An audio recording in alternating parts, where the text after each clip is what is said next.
Collector महोदय से जो घटनाक्रम जो लसाड़िया वाला हुआ उसको लेके हमारा डेलीगेशन हमारे आसपुर विधायक जी, बागीतोरा विधायक जी, दिग्विजय सिंह जी, साथी अन्य सभी जिलाध्यक्ष जी, हमारे संभागीय अध्यक्ष जी, सारा एक डेलीगेशन गया था।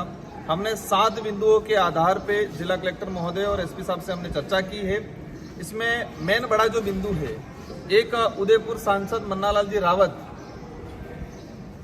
उन्होंने एक वीडियो इनका वायरल हो रहा है, वीडियो वायरल हो रहा है, उसमें कहा गया है कि जो बीएपी से जुड़ा आदिवासी है उनके लट मारो और उनके घरों में आग लगाओ।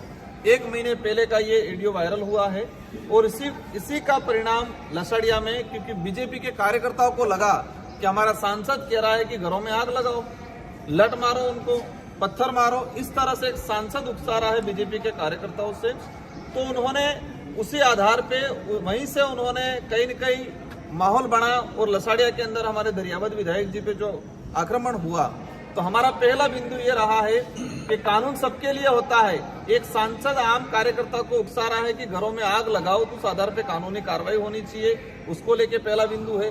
सेकंड चीज, वहां पर लसाड़िया के अंदर कुछ कर्मचारी नेता बन के काम कर रहे हैं, भाजपा के कार्यकर्ता बन के, चमचे बन के काम कर रहे हैं। एक दिनेश मीणा करके कर्मचारी है, उस कर्मचारी को निलंबन करने की बात हुई है, लेकिन प्रशासन वर्तमान में लाचार बना हुआ है। प्रशासन लाचार बना हुआ है, उनको पता है कि हम ये कार्रवाई करेंगे तो हमारी कुर्सी चली जाएगी। हमने सारी एविडेंस दे दी है, आज चर्चा की है। कलेक्टर साहब ने हालांकि आश्वस्त जरूर किया हमको जाते जाते कि मैं इस पे कार्रवाई कर लूंगा।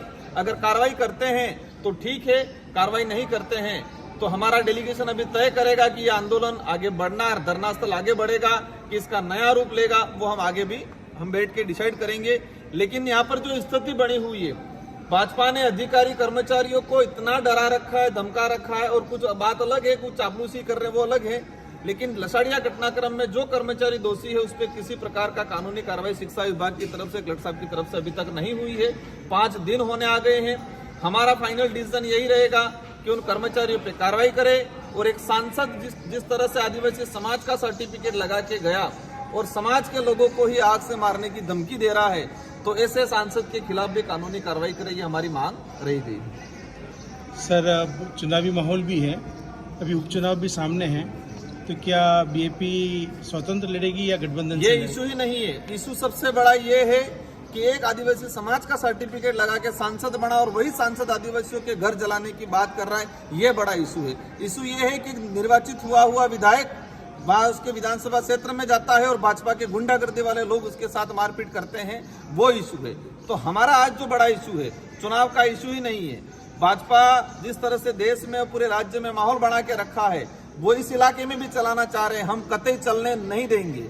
हम चाहेंगे संवैधानिक दृष्टि से शांतिपूर्वक तरीके से मामला निपट जाए, बाकी हमको जेल जाना पड़े उसके लिए भी तैयार है। ठीक सर, थैंक यू।